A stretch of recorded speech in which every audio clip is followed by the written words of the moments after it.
If your TRV is not working, more than likely the TRV pin will be stuck. To fix this, carry out the following steps. Set your TRV to the max. Use grips to loosen the locking ring and remove the TRV head. Use pliers or grips to push the pin up and down a few times. Careful with some valves with bad design, the pin may come out if you pull too hard.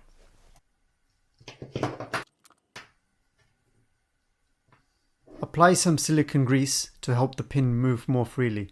Push down a few more times for the grease to spread.